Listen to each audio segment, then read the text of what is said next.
Good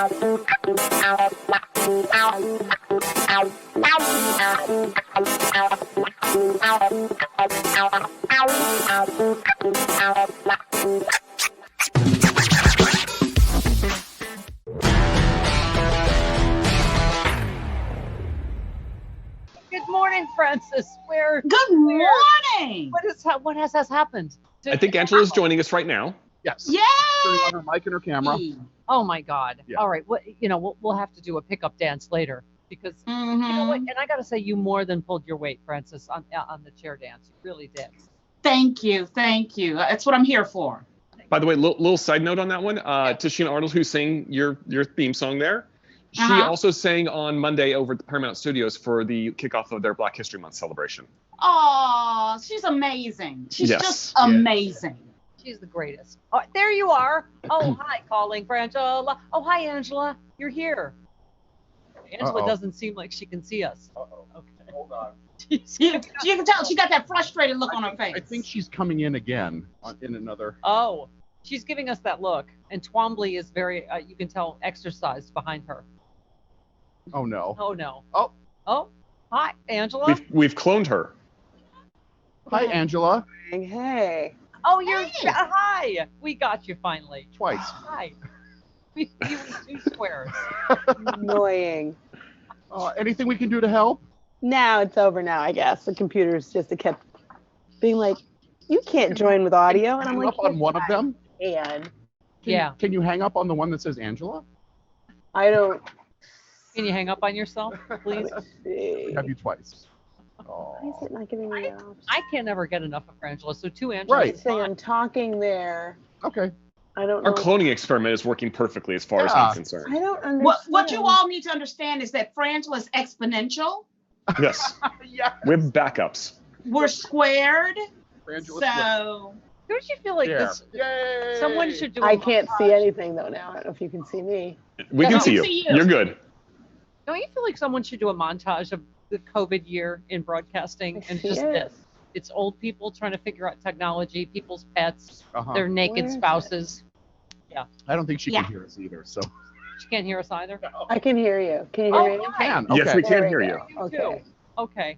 Hi, Angela. Isn't this Hello. okay.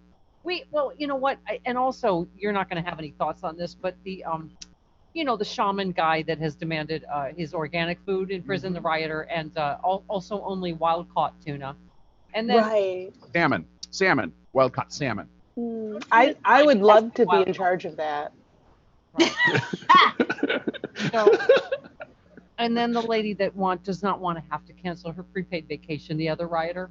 Oh, well, I mean, it's prepaid, you guys. It's. Now, there are words like white and privilege. Now, when do they go together? Would this be, and systemic and racism, those words, do they go together in these your thoughts? It's white and privilege all day long. And the fact that, when you think about the fact of how so many people who are connected to Trump have been treated in terms of the judicial system and not required to be in prison during COVID is amazing. Meanwhile, people who are on small offenses, a little bit of weed in their pockets are in jail. Yeah.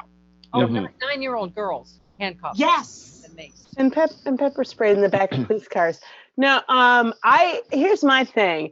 What I would do is I would find the blackest, most Muslim-y, trans, gay, native person I could find, differently abled, and I would send them on her vacation with a live video stream so she could watch them enjoy it. Yes. And I would promise Mr. Organic Insurrection Shaman that I'm in charge of his diet. And I swear to you, everything he eats will be freshly caught and absolutely in the wild. Angela, this is why we're going to redo the bench now that Biden is in. There's like a lot of retirements. We need creative judges like you. Just like to think outside the box. Yeah. That's right. Yeah. Prison isn't for everyone. Sometimes a sustained program of psychological re-examination of their choices is in order. If you don't like prison food, don't storm the Capitol and, go to jail. Angela is right. Like what do they call that? Like a found. just if we could just let him go in the wilderness somewhere. That's what I'm saying. Let him forage. Where people get eaten by bears and just go we promise everything will be wild caught because you'll have to catch it. Because you have to catch it yourself. But well, I mean, I'm not going to send him out there with nothing. He can have that hat back. Right. And I think like a paper bag. Face paint. You can have as much face paint as he could carry in his fanny pack or his whatever. No, and then we'll send a camera crew and we'll just do an episode of Naked and Afraid. Yes. Him in that hat, searching for food. Right. That seems fair. Yeah. I'm in. Lady, the pro-Trump writer who begged the judge to let her go on a pre-planned vacation in Mexico faced a fresh setback this week when she got hit with 5 additional criminal charges. Oh. Ruh-roh. Oh. Yeah. She was the one that openly bragged in a Facebook video about breaking into Nancy Pelosi's office because it's hilarious when you're bragging on Facebook. Ha ha ha. And then the FBI comes. Okay. Right. And you hear that sound right after the knock on the door from the FBI. She said, we did break down Nancy Pelosi's office door and somebody stole her gavel and took a picture sitting in the chair flipping off the camera, and that was on Fox News. Hang on. Someone's at the door. Hang on. Who is it? Yep. FB what? FB who? This is what kills me. Even in this moment, they are knocking on her door and serving her with a warrant. Breonna Taylor is dead. Yeah. Mm-hmm. Yeah. That's how we get served with a warrant. That's wrong, by the way. That shouldn't have even happened. So it's like these people, when I say jail is too good for them, prison is too good for these people. Mm-hmm. Like there is whatever is beyond that, and I'm willing to do the research myself for free. You know, this has got to warm your heart a little bit. It's just having a functioning Justice Department at all, first of all. But grand jury indictments reveal the feds are throwing the book at Trump's Capitol rioters. Because I know we've heard the story here or there, like what the actual F, right? I mean, you know, but it does look like, from this reporting, the grand jury has handed down several indictments of Trump supporters that attacked the Capitol, and it is clear they're not holding back. One expert said as the indictments are coming back, it appears as though felony charges are going to be the norm for many defendants. Their online bragging, disclosures during FBI interviews, and searches of their property after their arrests are giving prosecutors what they need to secure felony indictments.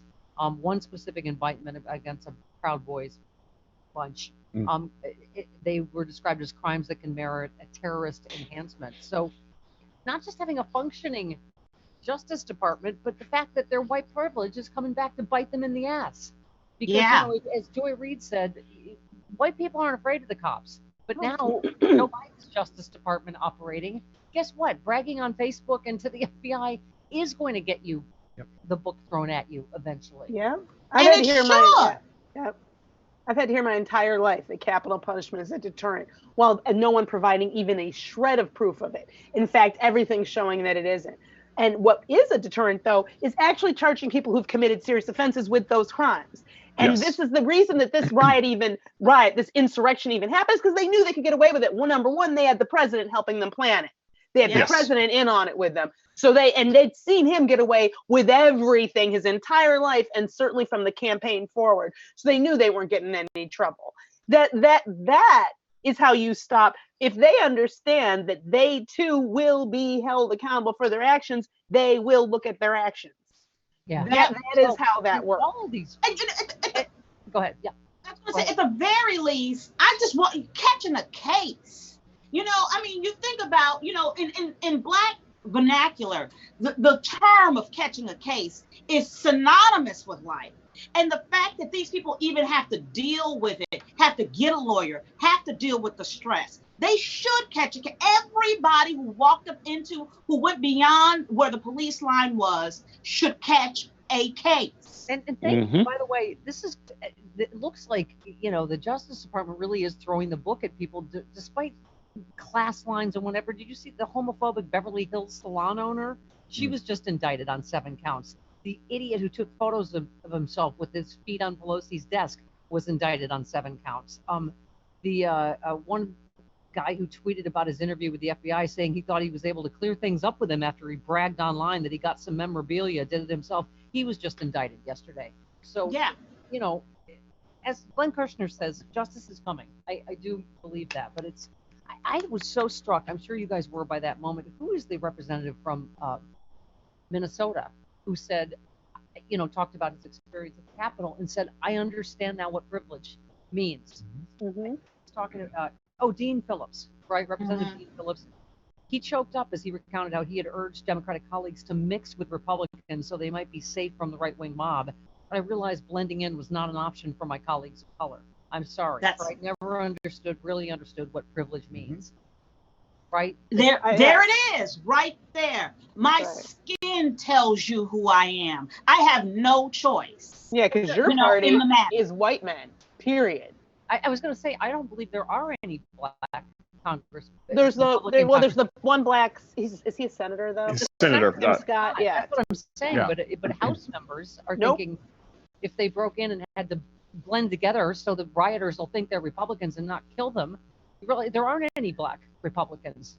So but I also think that was naive because the thing about a mob is they're not usually very specific. Yes, there were some people there who had very clear targets, but Mike Pence, I don't think by any means is considered an ally of civil rights or of the Democrats, and they were going to hang him. And a black guy saved his life. I mean, that was Officer Goodman. Yeah. Yeah. Yep. Yeah, and to your point, Mike Pence is not a fan of civil rights. He just joined the Heritage Foundation yesterday. Yes. I was surprised he wasn't already in it. Yeah. Honorary member. Yeah. And is that really a job? Or I don't know. They throw a bucket of money at him and he just sits there. Maybe he can afford to buy a house finally.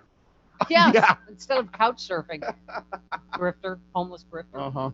Really is. Yeah, where was I? Oh, I have that story. I was laughing the way they described it. Has anyone ever been excited to hear Mike Pence talk about anything? No. I'm just, okay. That's all I was asking. Hang on a second. Oh, here's what they said. Oh, here it is. Yes, he joined. What is his title? Senior fellow, I believe. Yeah. Something, yes. They said knowing that Vice President Pence is still in the fight is an adrenaline shot for the entire conservative movement.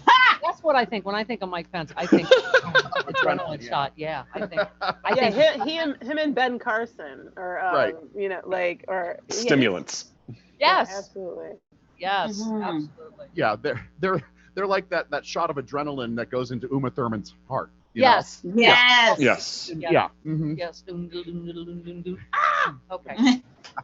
That's Mike Pence. All right, 19 minutes after. That's the scene that Roseanne Arquette is in. So there you go. My new best friend. Roseanne Arquette's my new best friend. Oh my God. Oh, wait, I'm in her podcast this week. Yes, you are. Radical Musings with Roseanne Arquette. Yes. And then this week's Happy Hour features Nadia from Pussy Riot. Yep. And Pulitzer Prize winning science author Lori Garrett. Yes. And then us just being really dirty, wrapping up the week. Well, that's what